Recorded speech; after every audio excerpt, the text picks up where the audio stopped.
Hello, my dear students. Today we are starting our new chapter of civics, that is the state government. You have already learned about the local government in the previous classes. As you all know that the government is divided into three levels. They have the three levels: central, state, and local. If you know about the structure of the government, that it is divided into three parts. That first is legislature, second is executive, and third is judiciary. Here first is legislature, second is executive, and third is judiciary. Structure of the government की बात कर रहे हैं हम. Government का structure three parts में divide है और आगे जो है इनका वर्क क्या होता है. लेजिस्लेटर का क्या होता है कि law making and executive implement the law. And judiciary का क्या वर्क होता है कि जो भी लॉ मेकिंग की गई है उनका इम्प्लीमेंशन किया गया है इन the state and the central level पर, उनको अगर कोई सिटीजन या फिर कोई भी जो उसे है फॉलो नहीं करता या फिर उसे मानता नहीं है तो उनको पनिश करने का वर्क किसका होता है. जुडिशरी का होता है. तो इसका क्या होता है, न्याय करना का काम क्या होता है, जुडिशरी होता है, जो स्टेट लेवल और सेंट्रल लेवल पर बनाई जाती है.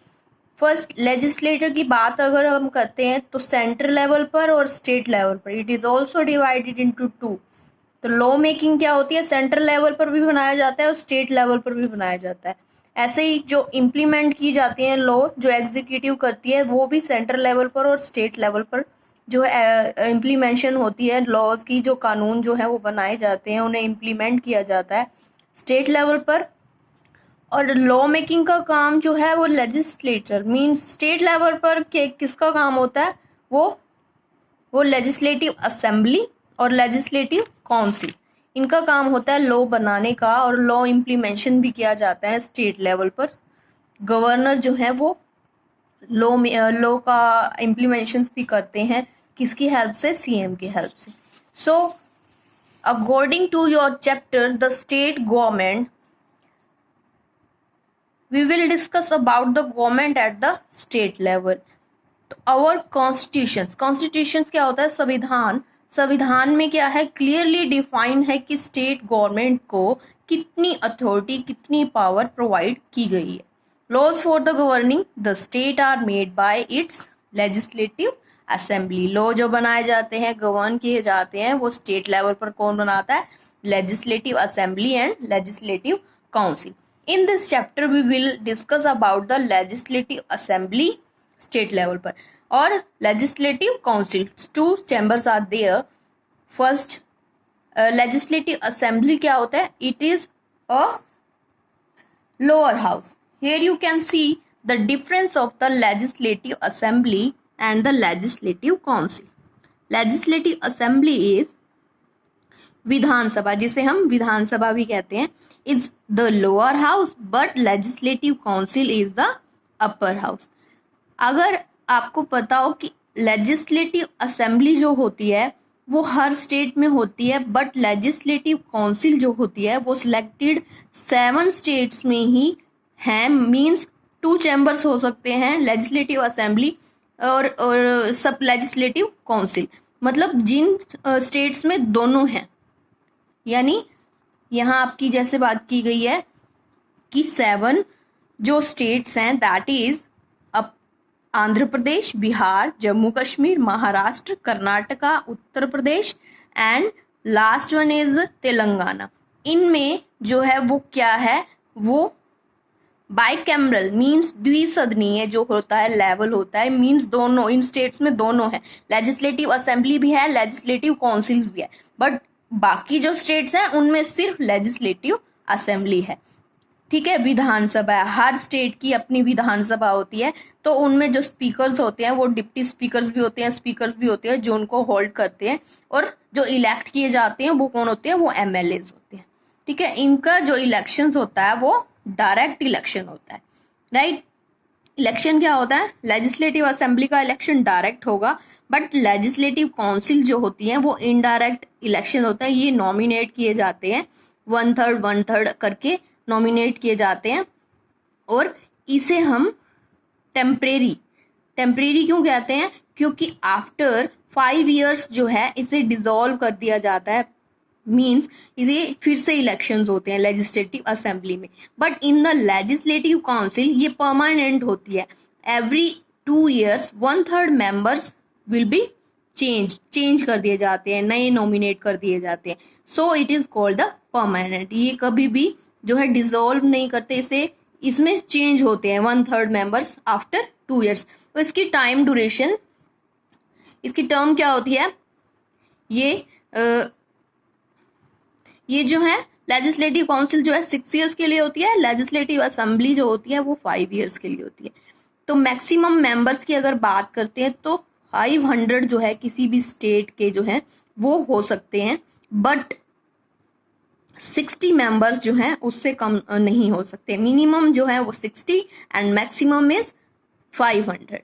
और लेजिस्लेटिव काउंसिल में क्या होता है कि 1/3 होते हैं total member of the state assembly के। असेंबली की जितने मेंबर्स होते हैं उसका 1/3 काउंसिल में होंगे और 40 से कम नहीं हो सकते। If it is 60 in any state legislative assembly में क्या है, अगर 60 भी होंगे तो 40 तो वहां काउंसिल में होंगे ही होंगे।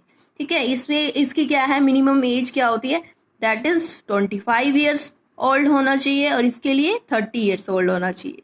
ठीक है, अगर हम बात करते हैं, यहीं आप अगर रीड आउट करोगे कि विधान परिषद और काउंसिल, राइट, इसकी बात कर रहे हैं, काउंसिल की बात कर रहे हैं। ये 7 स्टेट्स में ही है जो मैंने अभी आपको ऑलरेडी बताया। Members of a legislative councils means MLC जो होते हैं, मेंबर्स जो होते हैं इसके, वो इनडायरेक्टली इलेक्ट किए जाते हैं। Council comprises 1/3 member elected by the MLAs. MLAs इन्हें इलेक्ट करते हैं और उनको इलेक्ट करके जिनकी मेजोरिटी होती है, मींस अगर आप जिन्हें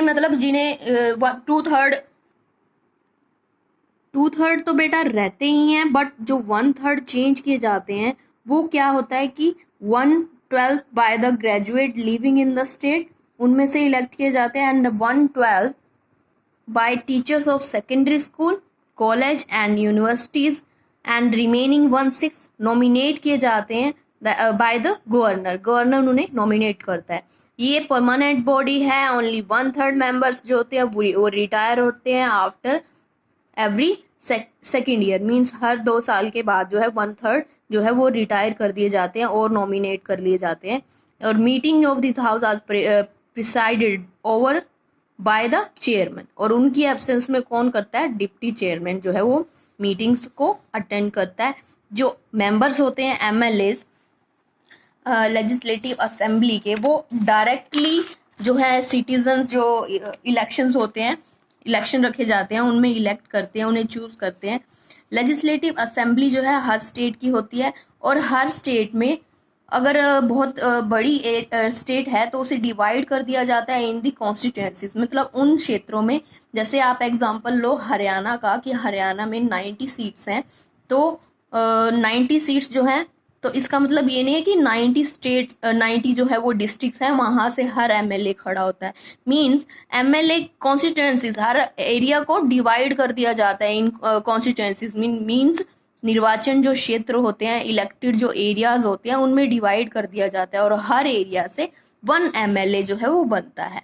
ठीक है, ये एमएलए जो बनते हैं वो फिर लेजिस्लेटिव असेंबली बनाते हैं। Then they become the member of legislative assembly. वो इलेक्ट कर लिए जाते हैं लोगों से, जो पब्लिक है उन्हें इलेक्ट कर लेती है, फिर वो एमएलएज बनते हैं। And these MLAs belong to different political parties. The number of seats in legislative assembly depend on the population of the state. ठीक है, अगर बहुत बड़ी पॉपुलेशन है, बहुत बड़ा एरिया है, लाइक एग्जाम्पल इन यूपी का अगर एग्जाम्पल लेते हैं तो सबसे ज्यादा वहां सीट्स हैं क्योंकि उसका एरिया बहुत बड़ा है ना। तो हरियाणा में जैसे मैंने आपको 90 बताई। The constitution defined that it should not be more than 500। Constitution के अकॉर्डिंग 500 से ज्यादा नहीं होनी चाहिए एंड लेस देन 60 से कम भी नहीं हो सकती है। तो इनमें क्या होता है, गवर्नर 1 पर्सन को नॉमिनेट भी करता है, that can nominate A member, एक मेंबर को नॉमिनेट करता है। और कुछ जो है एंग्लो इंडियन के भी जो होते हैं, जैसे कास्ट होती है जो, उनसे भी होते हैं। एंड इनएडिक्वेटली रिप्रेजेंटेड ठीक है, जो उनको रिप्रेजेंट करता है उनको भी इलेक्ट किया जाता है। Political parties that win more than half the constituencies in the elections is said to be in the majority। और वो जो आधे से ज्यादा कॉन्स्टिट्यूएंसीज निर्वाचन क्षेत्रों में जो जीत जाता है वही पॉलिटिकल पार्टी उस स्टेट में बनाई जाती है। मींस आप हरियाणा में अगर लो फॉर एग्जांपल, ठीक है, कांग्रेस है, बीजेपी है, ये सारी हैं, अगर 90 जो है कॉन्स्टिट्यूएंसीज हैं तो हाफ हुई वहां की 45, अबो देन 45 जिन एरिया से जीत जाती हैं तो पॉलिटिकल पार्टीज जो हैं वो उनकी बनाई जाती है, ठीक है, उनकी मेजोरिटी हो जाती है। तो this party forms a government and is called the ruling party, और वही रूलिंग पार्टी होती है। फॉर एग्जाम्पल, जैसे मैंने आपको बताया था उत्तर प्रदेश में जो है वो 403 सीट्स हैं क्योंकि उसका एरिया बहुत बड़ा है, और since the Samajwadi party won 224 seats, it emerged as the ruling party in the 2012 assembly elections। तो अगर मेजोरिटी होती है, टू पार्टीज आपस में मिल जाती हैं किसी भी एरियाज में और मेजोरिटी बना लेती हैं तो रूलिंग पार्टी जो है फिर वही बन जाती है। ये आपको एग्जाम्पल भी दिया गया है। At times one single party does not get a majority so it allies with two or more like minded party. Means अगर किसी को भी इलेक्ट करना है, अगर किसी की भी इक्वल आ जाती है, सपोज करो इक्वल हो जाती है, 45 हो जाती है, और 45 हो गई, एक की 40 हो गई, 40 और थर्ड की कितनी हो जाती है आपकी 10 हो जाती है, ठीक है, 3 पार्टीज हैं तो 10 वाला अगर 40 से मिल जाता है, किसी भी 40 से मिलेगा तो उसके 50 हो जाएंगे, तो जिसके 50 हो जाएंगे तो मेजोरिटी उसकी हो जाएगी, तो रूलिंग पार्टी जो होगी वो होगी। That times one single party does not get the majority. अगर कभी होता है कि एक मेजोरिटी नहीं ले पाता है तो दो पार्टीज आपस में मिल जाते हैं मेजोरिटी बनाने के लिए ताकि उनकी गवर्नमेंट बन सके।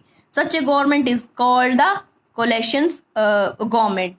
The rest of the members elected to the assembly are called opposition. ठीक है, जो 40 रह गए फिर वो ऑपोजिशन पार्टी बन जाती है क्योंकि 50 बन गए, 40 और 10 जो है वो 50 बन गए और मेजोरिटी बना ली जिससे रूलिंग पार्टी वो बन गई, और जो रह गई 40 वाली वो ऑपोजिशन पार्टी हो गई। In this case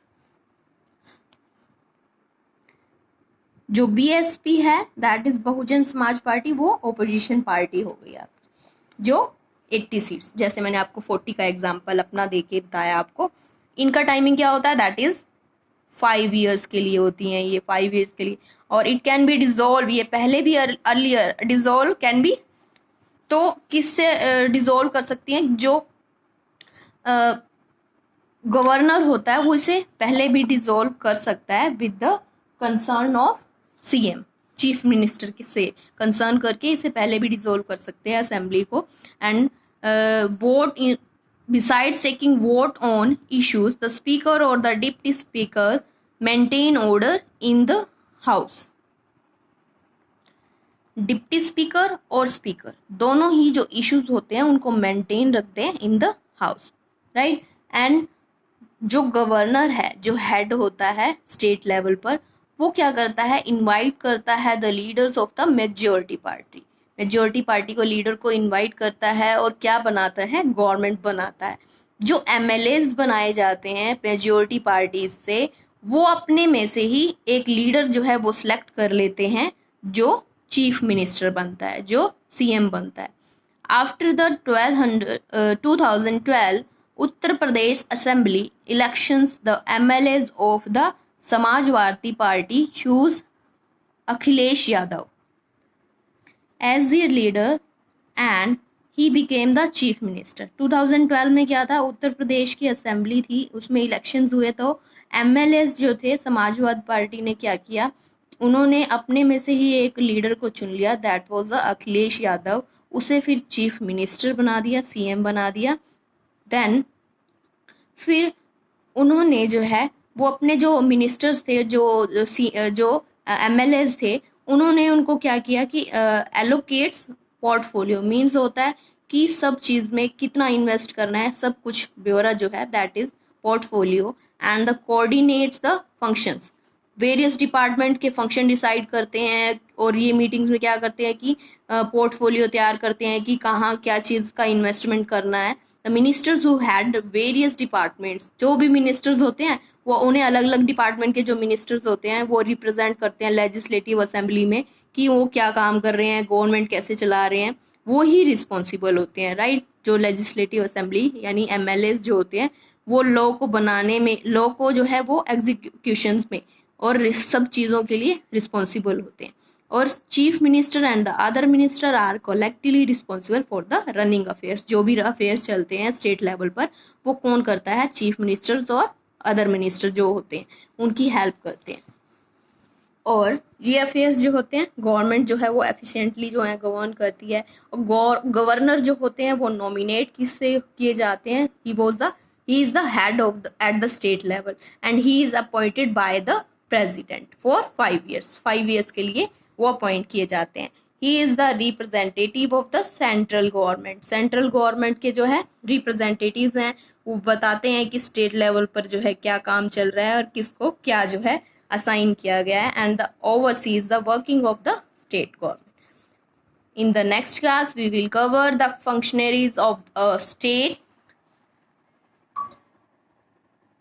Okay, thank you, students. Take care.